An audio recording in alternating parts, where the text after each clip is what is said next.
I'm delighted to have the opportunity to have Wendy Posillico here with me today on the podcast.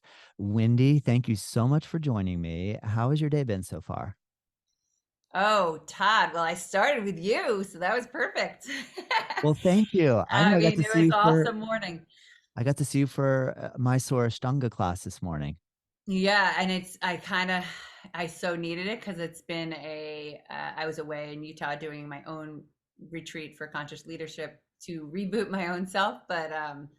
So to come back after being away from your studio that I love to go in the mornings, at 8 a.m. It was nice. I need it. My body was like ready to be back. Well, yeah, it's so great to have you back. Thank you so much. And I do want to ask you quite a few questions about what your recent experience was like out in Utah. But before we go there, you have a website called liveyourjune.com. And you are a performance mindset coach. You also are a professional golfer, or do we need to say former professional golfer? How does that work? If you were a professional golfer, are you always a professional golfer or? It's a funny thing because I still am associated with the LPGA, which is the Ladies Professional Golf Association. I'm a teacher through there, but my studies in LPGA was through coaching. So I was not into being this instructor on the range, although I did it for 10 years. My passion is to be a coach and observe, and there's so many dynamics more than just the swing that help a performance. So I'm still a LPGA and qualified or am a class A, but I do it in a different way. And they've really honored that because I went a different route than the Nice. typical instructor. So I still say former, but I'm somehow intertwined in golf always. I do some work in the charity world as well with Betsy King. It's called our foundation is called Golf for Africa. So we do work over in Zambia for clean water. So somehow my foot still stays in the. I mean, I even think of you like massage, yoga. We've all got different hats, and then how Yes. does it all combined? And who are we? I don't know. Good. There's a lot to say. Well, who are you? Yeah, good question. That is the question that I love to help people stir because I don't think that conversation is had in our society. It's more like, what do you do? Mm, And we are more than what we do. And I'm passionate about exploring who I am, constantly unraveling the things that align with me and things that don't, or maybe it shifted. But that is, I think, really where I like to put my passion into helping people have language and clarity around who they are at their best and when they come alive. nice. Yeah. Do you still actually enter into golf tournaments? No, I do not. So I finish. My story's a little crazy. Do you want to go I down want to this hear it. I do. I want to hear it. So I was a athlete all my life, and I played everything but golf. So I played lacrosse in college, Division One. Was captain at University of Vermont for 2 years. We were eighth in the nation. And when sports ended, I was kind of this in my 20s, a lost soul. Did everything great on paper, had my master's, taught in Harlem, emotionally disturbed kids, but sports was like missing in me. And then on a spring break, my dad had asked me, he was down in Florida, and he said, let's play golf. And they were big golfers, my parents. I'm one of six. And here I was like, sure, I'll play golf. I can play. I can hit a white ball standing still. Like, come on. Yeah. So I remember I don't know if I even had clubs. Like I borrowed my mom's clubs, and there we were on the range, and two guys, one on the range and one on the course, were like, "Joe, she's pretty good." And I was about 28, teaching in Mm, Harlem, and I think it stirred my dad's brain to go, "You want to give this a try?" And I think he wanted me out of Harlem. Really, in reality, he never said that, but I took it to heart. I was like, are you serious? Like, this is my second chance to see what's still in me because I always had this, like, I left so much talent on the table as an athlete, mm. and I didn't have the coach that saw that talent in me. I kind of like had coaches that, it's like we did good, but did they really push me? Mm, And um, I don't know. I went down this road and I played for 7 years. I lived in Arizona. I worked with some of the top instructors by chance. Like I knew one person in this arena of playing at the high level of golf, and somehow my journey in the golf world, not only I met cool people that allowed me to see what I was capable of, but also like I learned literally so much about myself that I never learned prior to my 30s.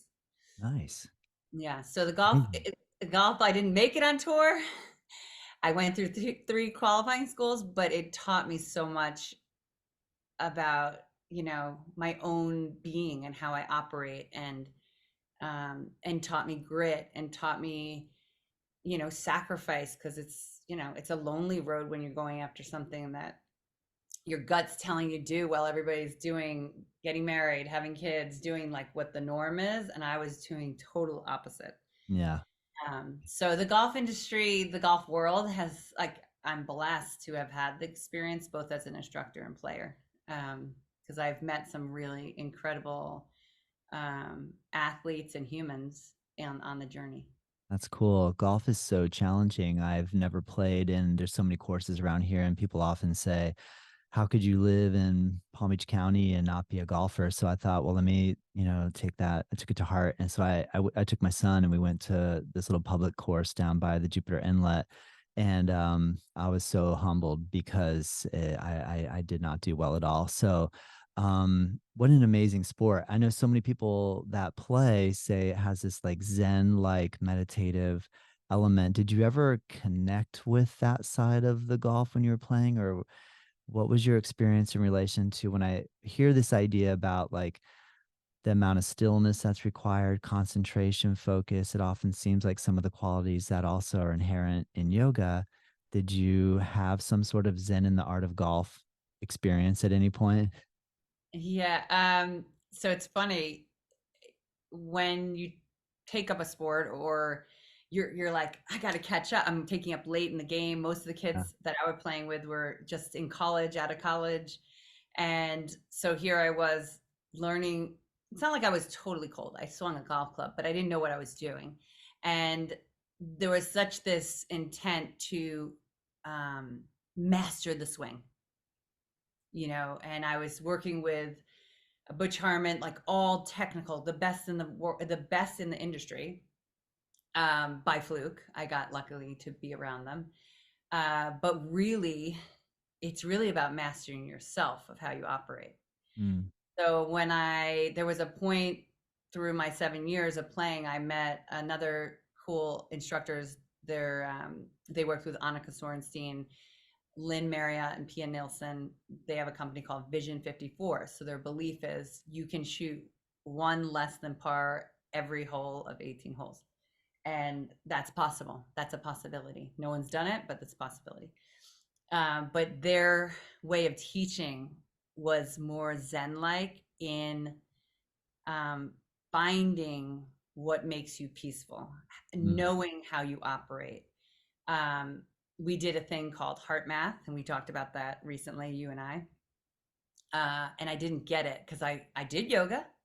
I thought I was being, and heart math really at the time was new, but it was teaching you how to get in the zone, how to get out of your head and just be and allow the performance to come through you.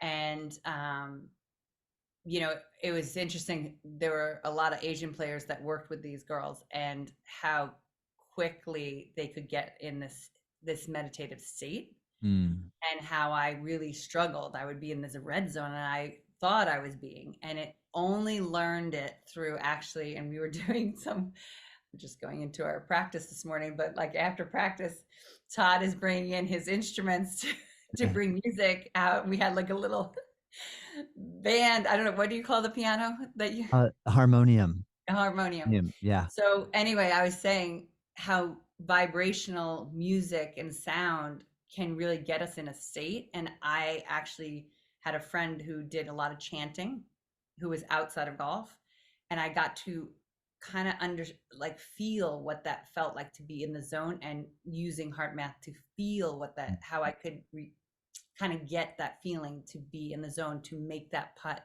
when it mattered, to be over the ball when I'm trying to get on the green to make a birdie, and how I had to let go of the outcome and only control what's in the moment.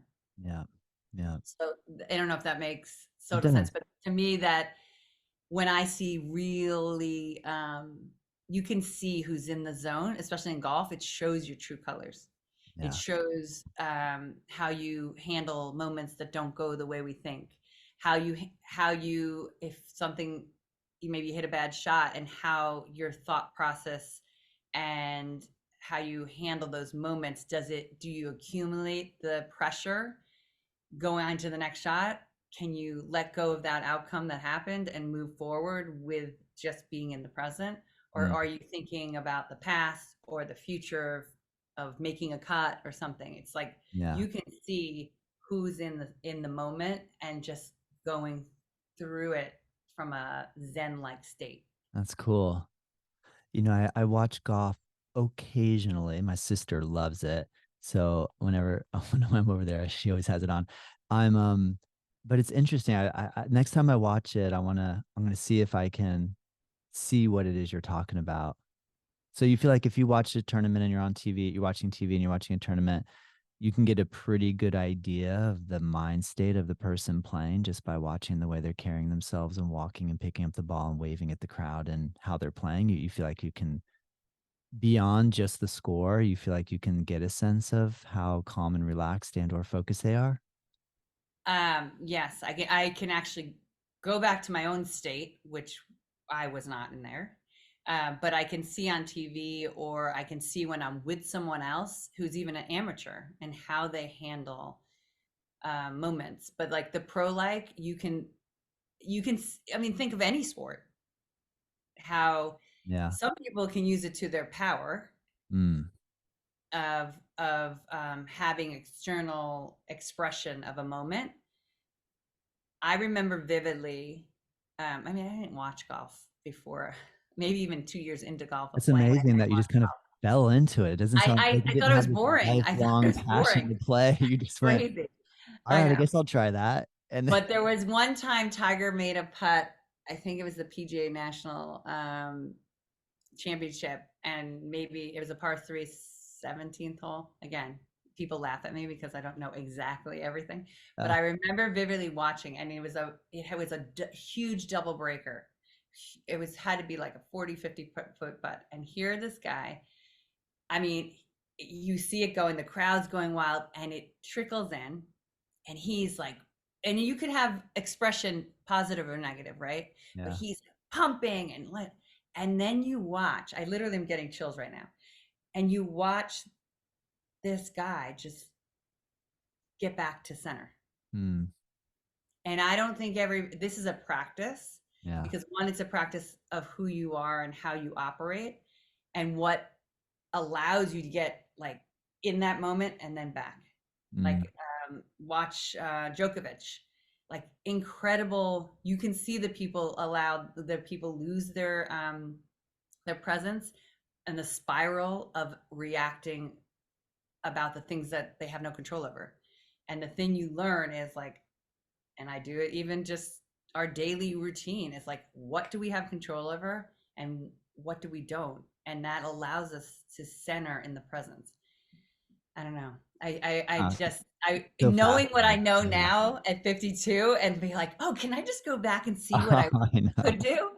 It's just amazing. Oh, I know. If you could blend the wisdom of age back into the sport that you're involved in at that Uh, young age where there's that immaturity and lack of self yeah. reflection and observation, I hear you. Well, Mhm. maybe we will get a chance to do that. Maybe that's, we're in this life now, and maybe the next life gives us a chance to Wouldn't that be great? Who knows? Who Yeah, knows? I know. Yeah. That's cool. So, can you tell me? I mean, this sounds relatively obvious at what it could mean, but maybe you can help me define this better. So, one of the titles that you like to use that explains what you do is a performance mindset coach. I That sounds self-explanatory. You help coach people with their performance mindset. Can you add a little bit to that though? Can you Sure. explain a little more about what it is and maybe some of the approaches that you take in different settings? Yeah.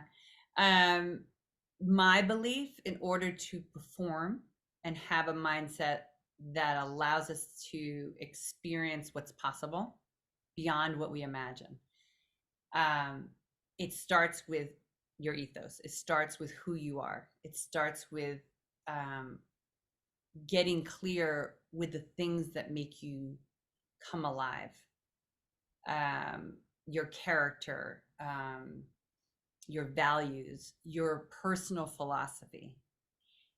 If you can, when I work with clients, when I work with groups, that is the first thing, because only I don't have anybody's answers to have the best mindset. Like anybody who coaches is not like a bad thing. It's like, yeah, you can go through science of what, but also you have to connect to who you are. You have to connect to what's speaking to you. Mm, And this goes back to also the presence. Like you have to have a real good relationship or a study of who you are. So then we can start working on the science of mindset and how that aligns with you, if that makes sense. it So does. self-talk, my self-talk might be different than your self-talk. So we can have this, like, this is self-talk, but I have to know what's happening in my own being, my own thoughts process that isn't aligned with who I want to be. Mm, So we can make a list, but until you're in tune with that and start to like um, have a relationship with those things, like when I wake up and go to your yoga, I'm like I am.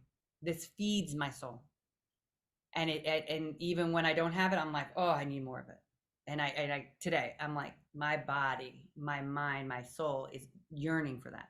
mm. I was not like that when I was in my 30s or 20s or even before that. I didn't, I was just doing what I thought I could do. And maybe I was a little bit like that, but I wasn't intentional and reflecting on how to weed out the things that don't serve me and the things that serve me. So Yeah. that's really what I do with my clients is that ethos is everything. And then it stems from not only, it's not only your thoughts and mindset of gaining confidence and resilience and all that stuff. It's also your physicality. We work on physicality, our voice. I mean, if you saw me in my 20s and in grade school, I was like this shy little closed, and here I was super athlete, but I so was like not expressing who I was. Yeah. Yeah. And um and then the other thing is connection. We are there's an invisible web, I call it. We are connected in so many ways. And just because I don't connect with someone doesn't mean they're not good people. Yes. And I'm really a believer in this. And I think it's not black and white, but our connections, how we interact with others, affect people. And I'm Yes. watching it with my daughter in school. And so all of these stem from your ethos. So your ethos is everything, and then it's physicality. This is like our framework, but physicality, moxie, or you could call it grit, your connection, and then it comes down to what we just talked about: presence of being, like really getting that inner wisdom when we can connect, when we start to like understand, start to study oneself. Very cool.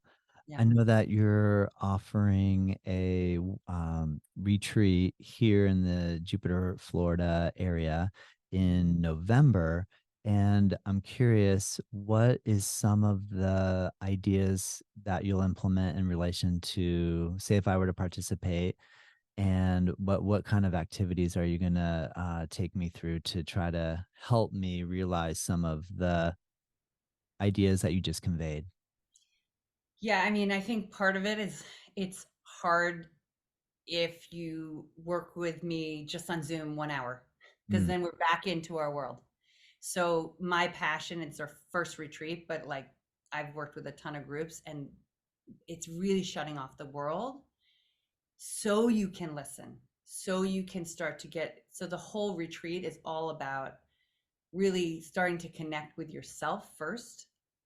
And that's how we can be more fulfilled as a human, but also like how we can be better leaders as a business owner. Maybe you have a team, maybe you have a family, maybe you have a partner, maybe you have children, and you're creating the relationship is a little struggling.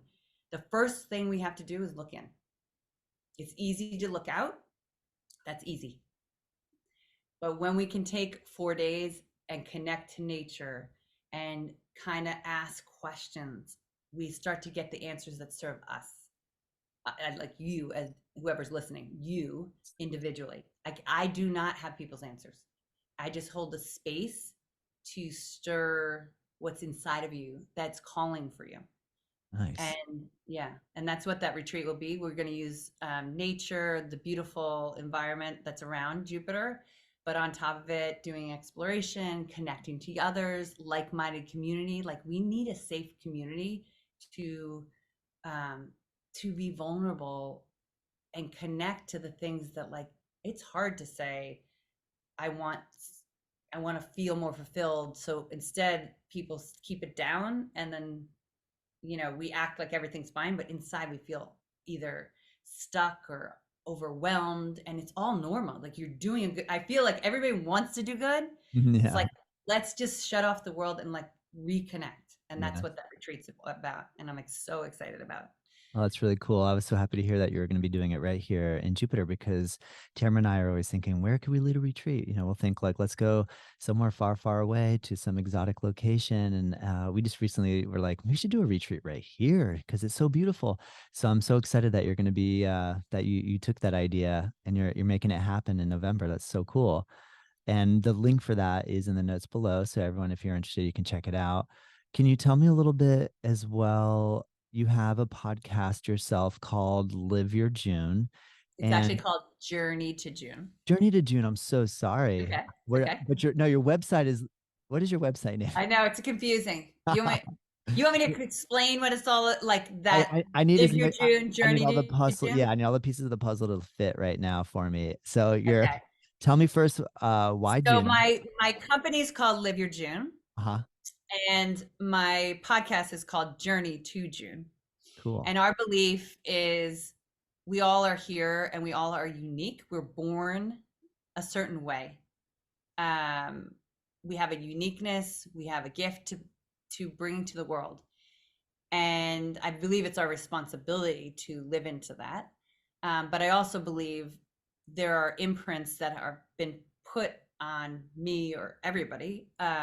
Whether it's like this computer, who the heck made this computer for me to be able to have this podcast with you, Mm. the Zoom. And I think but in a bigger scale, like people that really have made their mark on me. My father, who passed 20 years ago, his name was Joe Jr.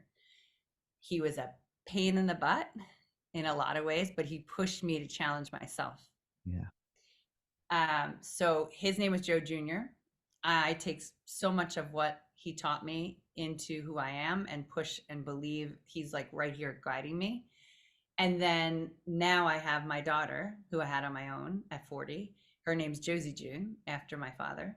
So how our imprints affect future generations matter. So embracing your uniqueness allows for you to make the boldest, unique imprint for future generations, so we can shift this world in a way that matters. And that's what Live Your June's about. Very cool. Yeah. So we, in the podcast, we interview people that walk the harder path, that maybe chosen or not have really gone not the traditional way and lived towards the thing that was speaking to them, even though it was hard, or even though it was, people thought they were nuts. And I interview people like Betsy King, Hall of Famer, 32 wins on the LPGA. She now does this charity. I interviewed you, like all your travels, and I still want you on my podcast because there's so much. Our journeys are there to teach us, And I don't know if we do enough exploring how far we've come.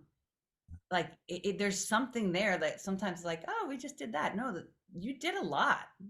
And if you acknowledge that, it's like you have more power in you to walk towards a bigger vision of Yeah. what's possible. Yes.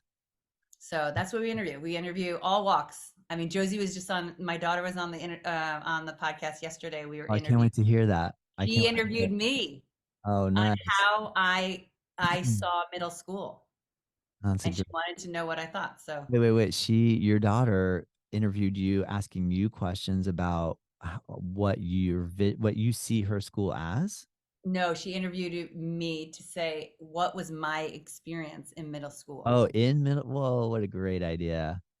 Well, And then, what was your experience we in had a middle school? conversation about what she's Yeah, experiencing, but like she came up with the questions. We were on driving to do the podcast and we had a whole nother idea. so And then all of a fun. sudden she's like, I want to interview you. That's so fun. You gave me a Yeah. great idea. I got to pull my kids in.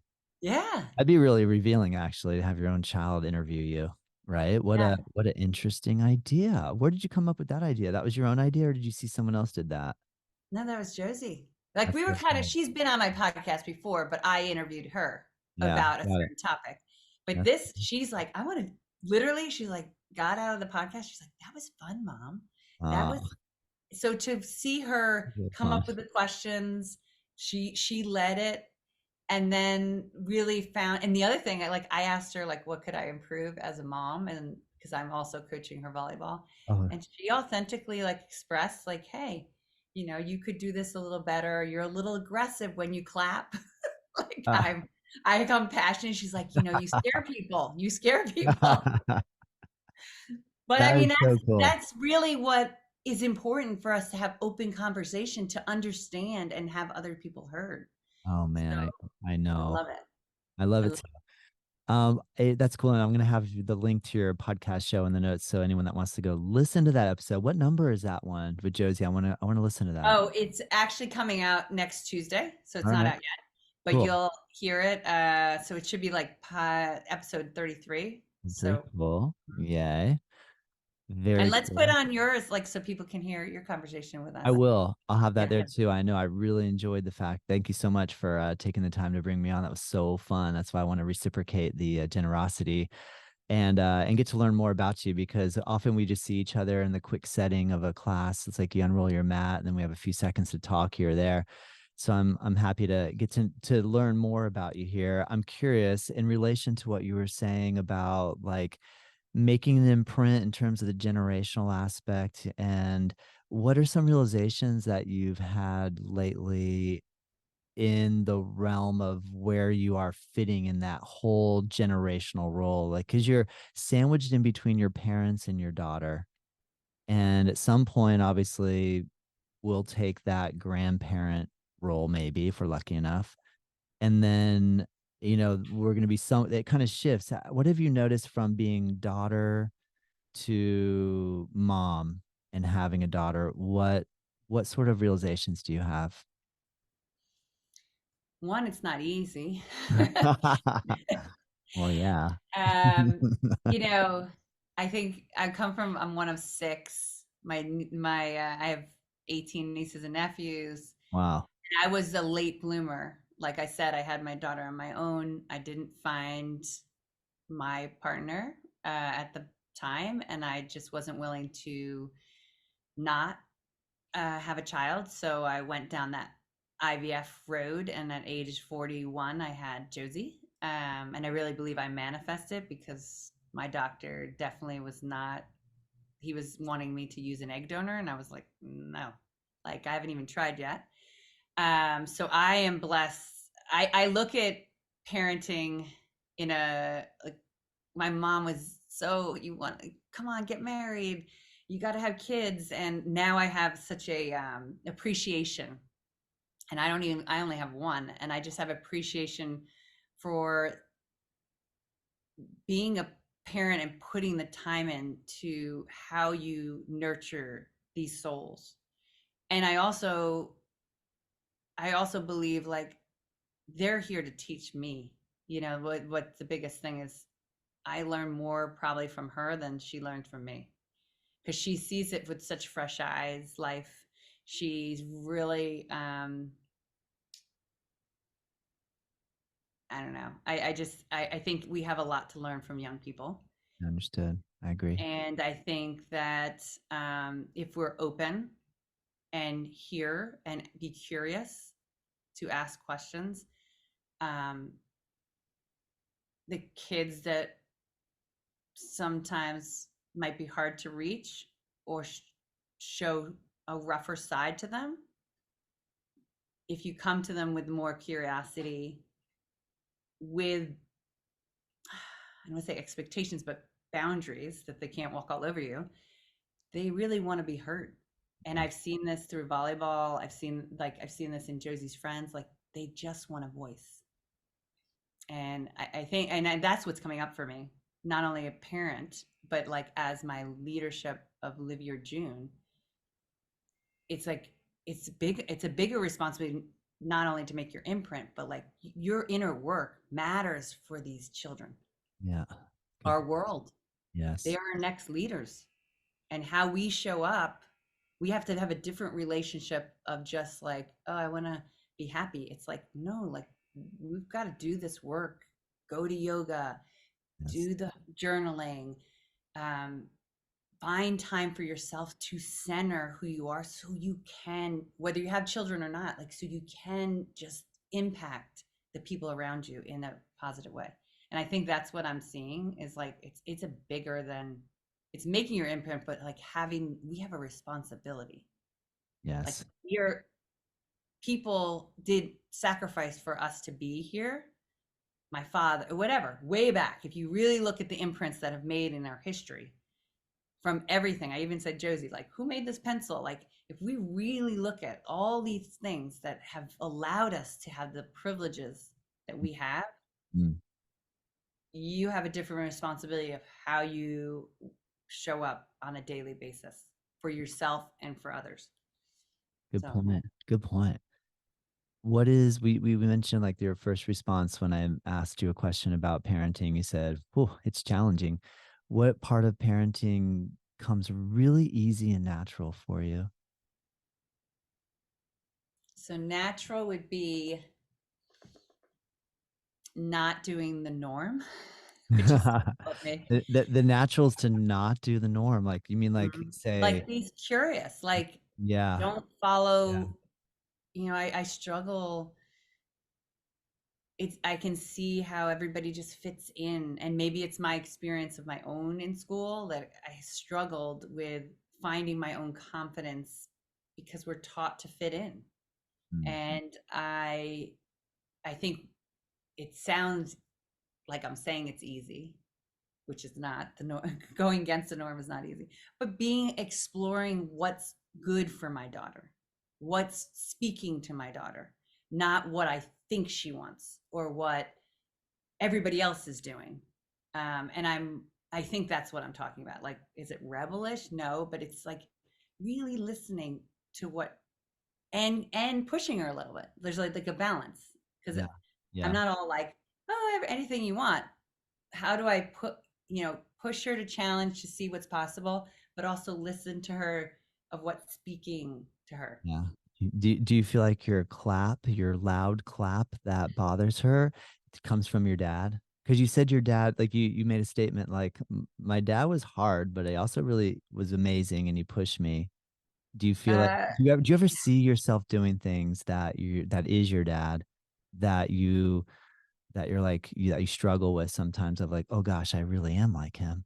Do I want to be like him? Maybe I should embrace the fact that I'm like him. Cause sometimes I feel like there's this like 50-50 element with our parents where we might be like, I want to be like them. They're an incredible role model. They are and were an incredible role model. And then there's certain elements, and I'm like, oh, don't let me turn out like that. Like if you see, like I'll say to Tamara, I'm like, if I start doing what they did over here, don't let me do that. Do you have that same sort of feeling? yeah, I think it's, again, it goes back to really listening to the things, and this goes back to the imprint. Like, yeah, my dad was hard, but there was so many. He was generous. He worked his tail off. He had he like he held everybody up well, he forgot to hold him up himself at Mm, dying at 63 with from a heart attack. yeah, He, you know, so there's so many blessings, but then there's things like I wish he communicated more. I wish he because his own journey, he didn't do his own inner work. He loved us, but didn't show it as much as I wished. yeah, But I knew he loved me. yeah. Um, and I did a lot of inner work to reconnect to him right before he died. And I will say this to your listeners, like, yeah, I could cry right now. Like, um, It's all right. You can. I know. I don't know why all of a sudden I start feeling emotional too. no, but like when I was playing golf, like I said, I did a lot of sacrificing because I was away from my whole entire family. And they're like, he had a life that he created, and I would miss like family trips or things. And he would just want me home, which is great. But then my inner soul was like, go after this dream. Something's pulling me towards this. But so when we would go away on vacation, we had just like probably once a year, pretty hard fights.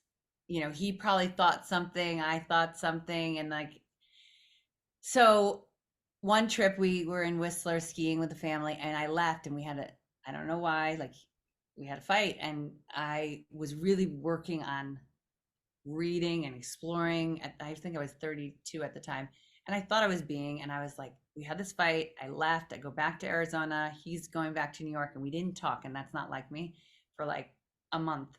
And it took me 10 letters to write a non. I didn't project like you did this to me. I just was like, I'm doing my best. I know you're doing your best, and we need to learn from this. We can't hold grudges.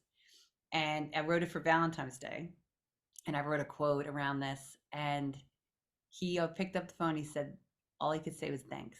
I mean, I told him he's the best dad, whatever. He Yeah, just said thanks. That's all. yeah, No, I love you, nothing. yeah, I did a landmark forum, so that was February. I did landmark forum in September. If anybody listening, it's a cool program. But I really learned what my responsibility is in the story and what's his, and what's my story behind it. Like, what meaning am I making by me going home and him not talking to me or whatever, yeah, not taking in the side of how busy he is. And I owned my story and called him up and said, hey, and he's not an easy person. He wasn't an easy person to talk to. And I called him and said, hey, crying, like, I want to do better. I want us to be a better relationship. And I'm sorry for putting this like assumption that you don't care, because I know you do. yeah. And he was like, don't cry, don't cry. Like, I love you. That was 3 months before he died. And I said everything I could say to him. And this is why I share the story. Like, we don't know what's happening tomorrow. And if there's a way you can reach out to someone that maybe inside is saying to own something you've done, or just reach out and say I love you, like, do it. Like, life's too short. And I just was one of the lucky ones out of my family that happened to have this like intimate breakthrough with my dad, but I When can't you, imagine if I didn't. Mhm. Oh, wow. When you conversed with your siblings post his passing, it became evident to you that that's what happened, that you were able to have that sort of conversation and that they felt like they wish they were able to have done that. I don't think they expressed that, but I know Yeah. that he was Yeah. saying I love you, and Yeah. he was saying um like just intimate conversations that we didn't have prior. And when he died a month later, in his, those leather briefcases that dads used to carry with the Yes. lock, Yes. in the lock was the letter I wrote him. Oh man. So he cared. Some people just don't, like, Yeah. don't know how. Yeah.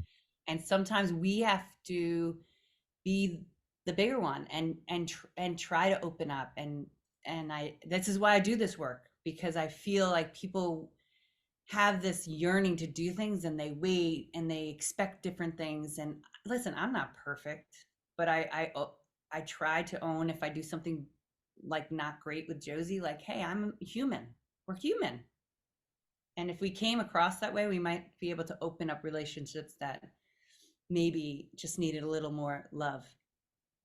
Great point. I mean, we're in this position where we have our family, our extended family, And then we have our either colleagues, coworkers, students that we go to school with, we have these people around us that aren't our family. And it feels kind of divisive right now, but not always. I feel a lot of harmony and unity with a lot of the people I get a chance to see every day and talk with every day. So I don't want to just like zero in on the divisiveness, because that's Yeah. just like there's also a lot of harmony and unity, but I do think that I could get better at healing and helping relationships that maybe went a little awry. And I like that suggestion that you had about it sounds like you said it took like 11 or 12 or 13 letters before you were able to convey your emotion and feeling to your dad that wasn't where you were projecting anger. That's a real skill, don't you think? Isn't that sometimes hard to do? Like when we try to make amends in a situation, and what is some of the strategy? Can you explain some of that strategy behind how we can speak where we don't blame and we actually listen at the same time that we're expressing our emotions and feelings? Yeah. I mean, number one, like feel the feeling. Like I don't think it's like you have feelings if they're coming up like you're sad or frustrated, but more write, journal those feelings. Mm. And then how else could you see it? Like I think asking good questions around what else could this mean? Um, it gives us a different angle to look at, because we really don't know what someone else is experiencing. Um, I say this to Josie all the time, like how you know look at the other side of things and see. And I also think I do this. It's a practice, but I call a mentor of mine once said cup, like compassion, understanding, and patience. And sometimes people, there's just certain people that need a little of that. And you know, if we can come from that place, it opens up a door without having to be so right and wrong, black and white. It's not, life isn't like that. Yes. We're all, trying to experience life in the best we can. And some have more tools and maybe you are the one that has to open the door, you know, and see it in a Right. different light. Yeah. Yeah. Good point. It's interesting because when I saw you this morning, you said that you had just returned from the Utah area, that you had an opportunity to go to the Sundance Film Festival, but also partake in a workshop. Can you explain a little bit what the title of the workshop was and who facilitated it?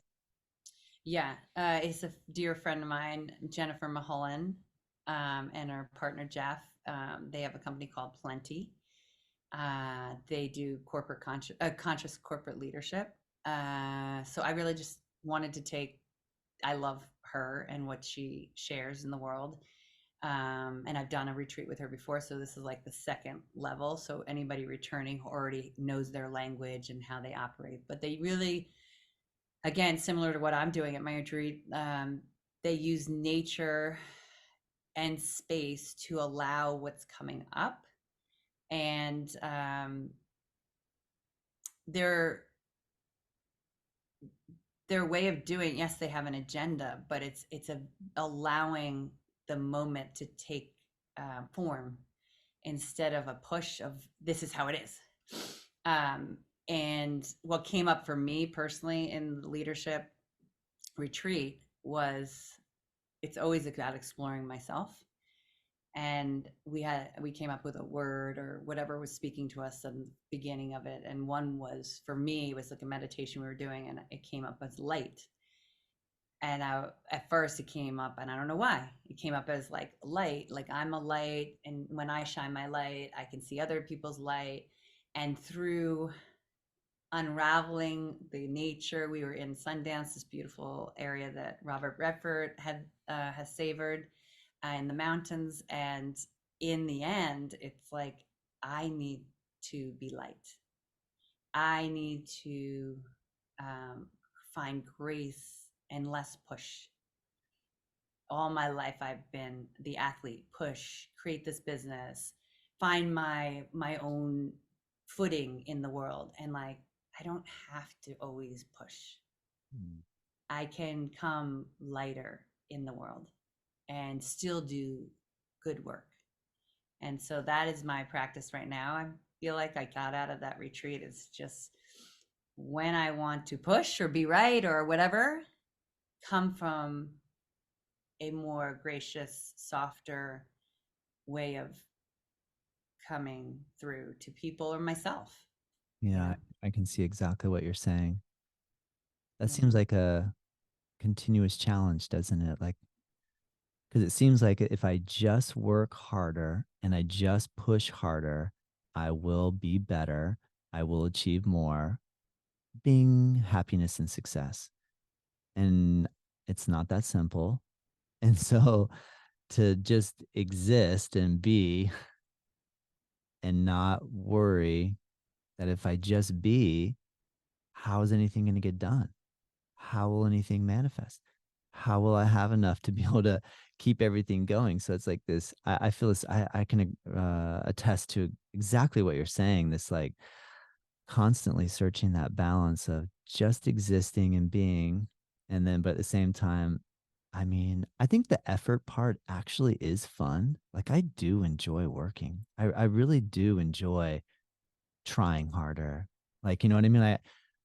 I do enjoy when I'm like, gosh, how am I going to make this work this month? Oh man, maybe I need to get creative and come up with I got to come up with a new class or I got to come up with a new idea. Because one thing I find that like something will work for just long enough, but then the world is changing and shifting so quickly that I can't just rely on just coming up with one good idea and just working off that idea forever. So it's like, seems like it requires constant push. It requires, but I love that you're bringing attention to the fact of like, what if I just were to shine a light, like just actually be, not push, and if somehow that could take over. Does that sound kind of similar to what Yeah, you're? and I so resonate with everything you're saying because we're taught to push. We're Yeah, taught to like our whole society is like, be successful, push. Like, what are you going to be next? And I, it's a dance. It really is a dance to have a new relationship with what push means to you. Like I think that's what you said. It's like I actually enjoy working hard and finding creative ways to like find a new way of looking at it and creating new content or whatever you're doing. Um, but there's a dance because if we do only the push, because as an athlete, I have I have to challenge myself to create the push past the barrier of what I think is possible. But then there's the dance of like it's not always the push because the universe, like look at a child, like how they learn to walk. I mean, yeah, watch a child. They walk towards what they're meant to do. My daughter, I want to be her athlete. She is an athlete, but her passion is singing. If yeah. I there's no it there's a dance. There's like knowing when to like a little bit like, okay, it's time to push. And then it's like knowing when to pull back and like feed the soul.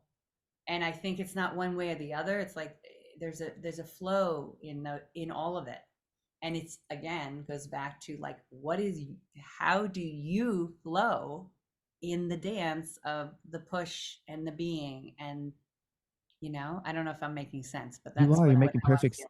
You're making perfect sense, and I'm not. Then I'm curious because you did mention that you can watch someone play golf and have some type of idea or understanding of like where their ability to focus and then pump their arms and be excited, but also come right back into the zone.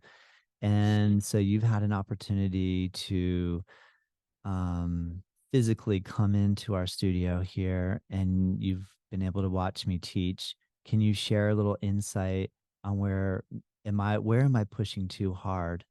And is there a place where I could soften a little bit and just be more myself? Like, and I don't expect you to like have some really deep, profound insight, but I am curious because if you have that sort of observational skills, and you can be really honest with me. Like I promise I won't be offended if you've Um, observed something where you it's so think, funny.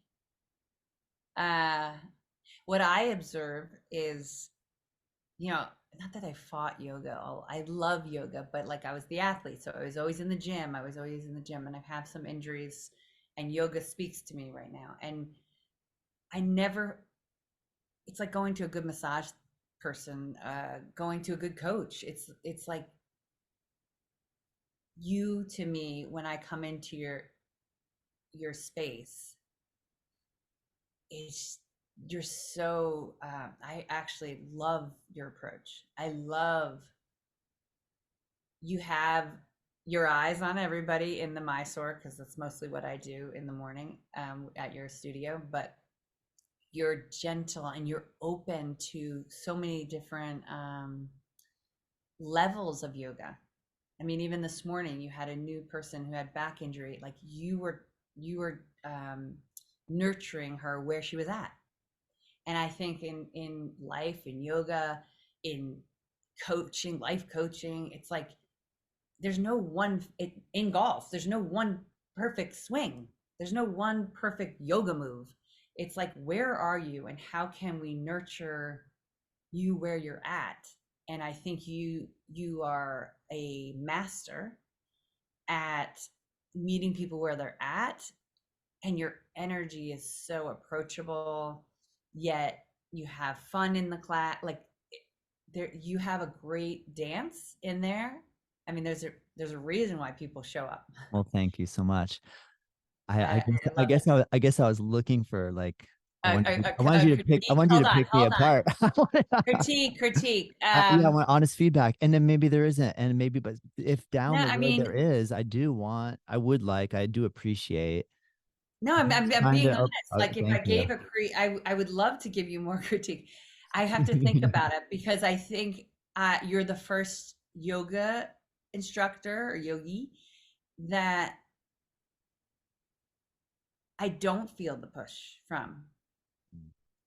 The first yoga studio where I feel so welcome at the level I'm at, where I don't have to. Sometimes I come like today, I was taking my time.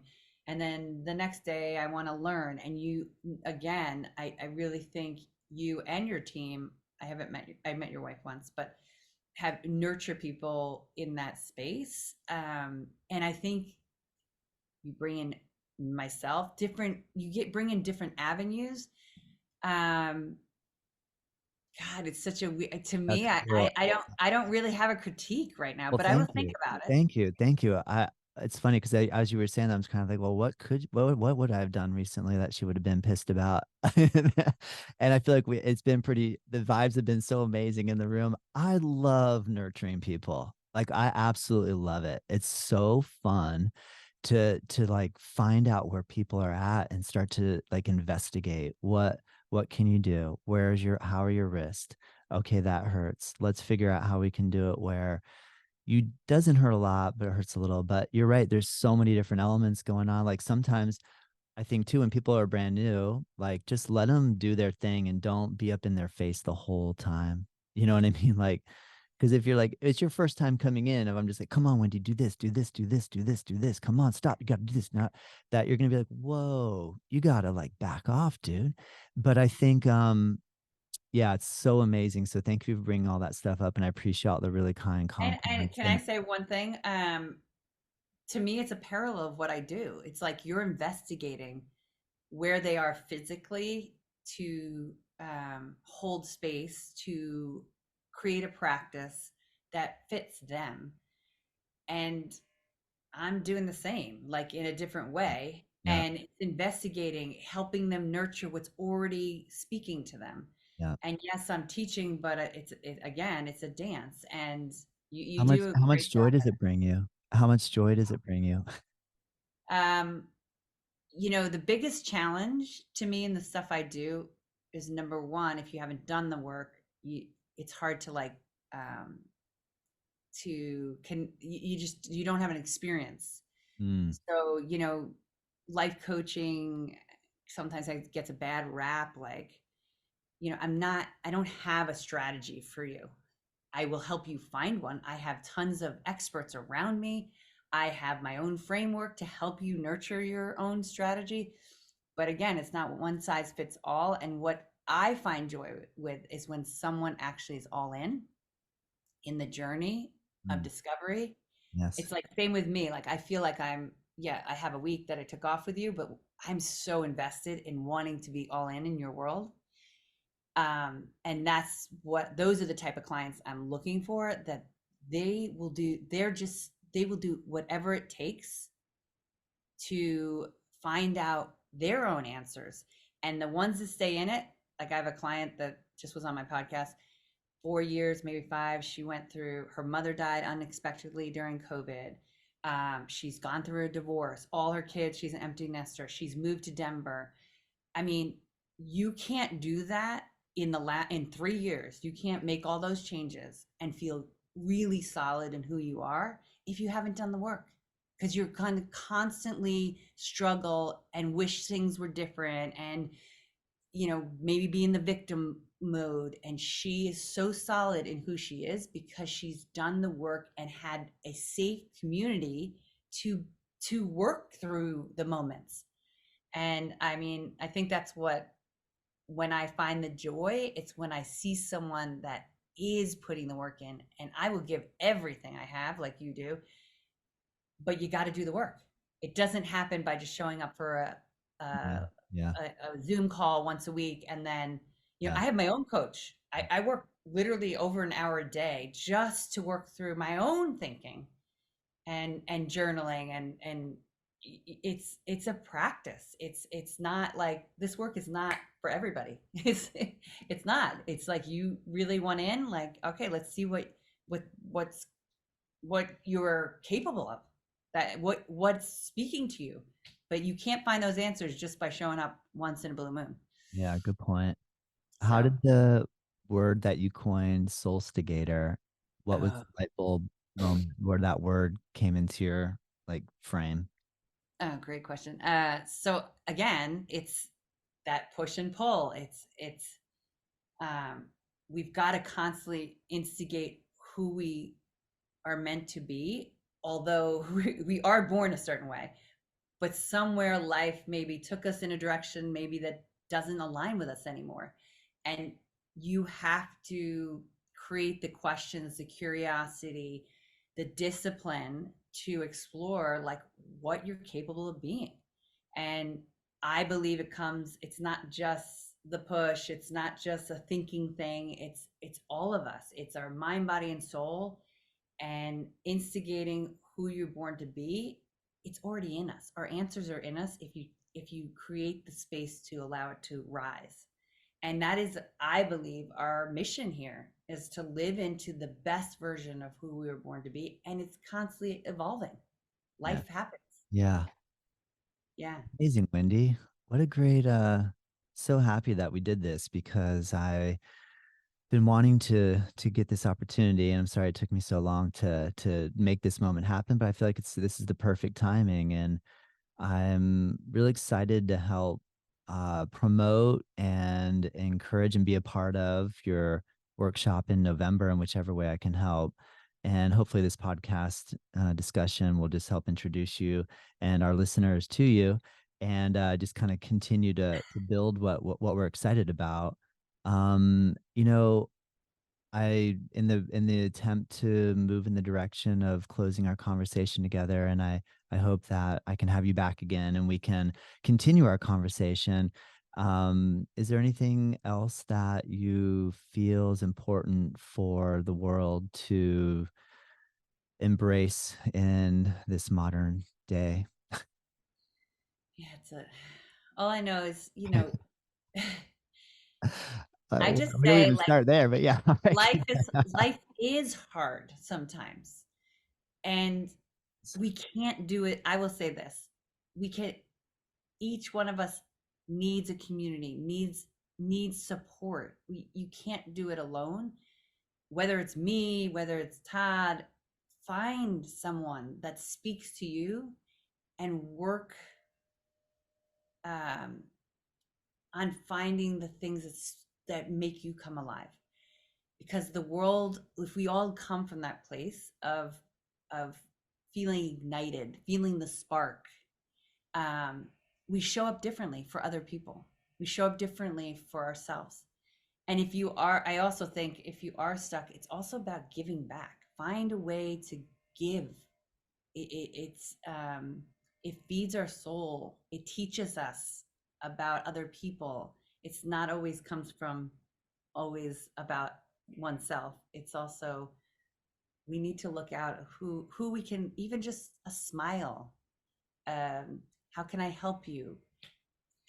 We if we can come from that and also do the inner work, we can have a um, just help the world see things differently.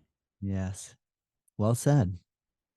So yeah, thank you. I just love this conversation. So I want to have gratitude to you for holding space for me at your studio and for holding space for this message I have and what's to come. And so I just feel like we have such a I don't know, alignment of I what know it. we're I, putting I out to the world. I agree with you, Wendy. It's been so great having a chance to get to know you and to learn more about you here in this opportunity to have a whole hour just to sit and chat. Thank you, everybody, for listening. I have all the links that we mentioned throughout the conversation in the description below.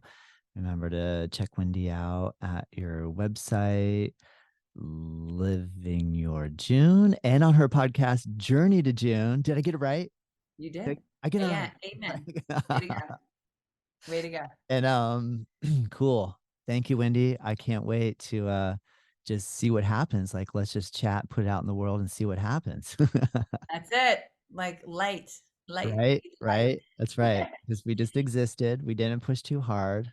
We had to think a little bit. Like, don't you feel like when you do podcasts, your brain has to turn a little? Like, there's this little process too. Like, as you were saying that, I had a thought where, like, so one of my thought processes while I'm doing a conversation or a podcast or an interview is like, I'm listening to what you're saying and I'm kind of trying to think in my mind, okay, what's my next question? But if I get ahead of myself in that process, you might say a little bit more to where by the time I throw that idea out, it's already behind the eight ball, right? So it's like such a momentary thing. Like you have to be so present.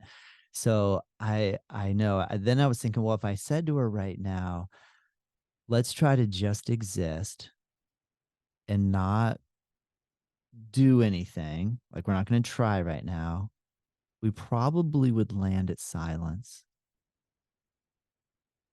Do you agree? Yeah.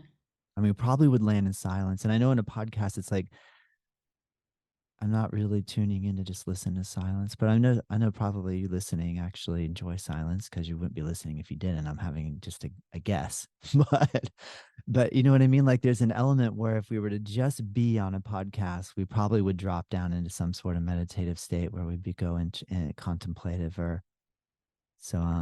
What do you think when I say that? Did any thoughts pop in your head when I said that? Things pop up because I feel like we're on Zoom. I live down the road, but we're Yeah, on Zoom. yeah, no, I wanted you And to when say you so I could say share. that, what resonates with me is like, cause we're like if I do a meditation by myself or I'm Mm, sitting by myself in silence, mm, something will pop up. But because I'm also connected to you to be in silence, we're connected by Zoom, but I feel so connected to you as a human. mm. And to have the silence together, holding space together and not saying anything, I I wonder what would come up with the intention of like we're here to serve your community on this podcast and have a moment of silence. Let's try it. Kind of cool, actually. All right. So, yeah, we're like at the hour and 3 minute mark. Cool. So we'll just take like a minute. Hmm.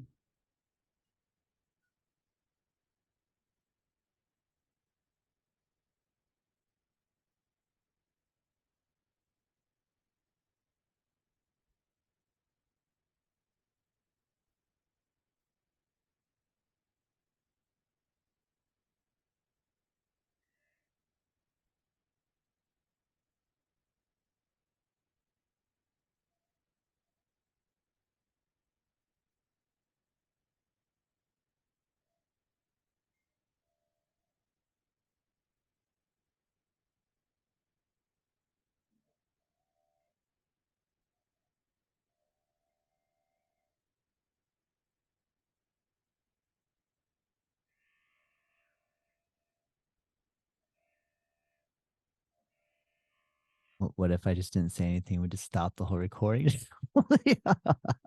There'd be no sound effects till people would be just listening with their headphones on and be like, wait, is it over? No, Funny. you're gonna hear the closing music here in just a second. Wendy, thank you so much. Let's do it again. Definitely. All right. Peace. Cheers.